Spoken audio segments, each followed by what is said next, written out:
तर ही आहे fire fighting system in Kemps of emergency. जर त्या ठिकाणी आग वगैरे लागली तर या ठिकाणी 2 पंप असतात.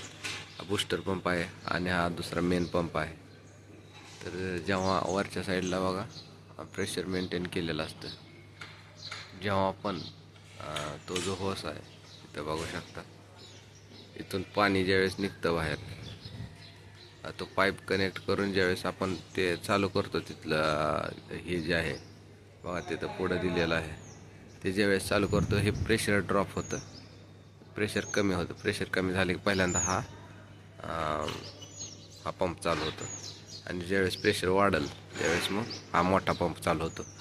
तर हे एवढं प्रेशर मेंटेन केलेलं असतं. प्रेशरवर आहे. प्रेशर कमी झालं की ॲटोमॅटिक हा पंप पहिल्यांदा आणि नंतर तो मोठा पंप चालू होतो.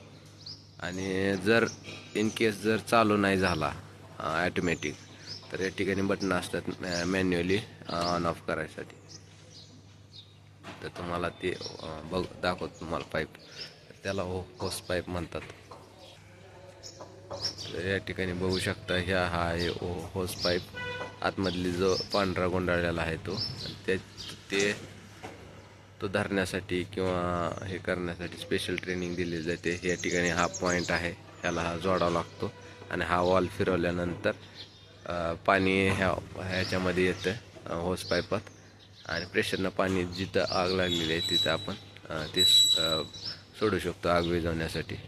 आणि हे चालू केल्यानंतर हा वॉल फिरवल्यानंतर पाणी बाहेर आल्यानंतर प्रेशर कमी होतं आणि ॲटोमॅटिक त्या मोटार चालू होतात.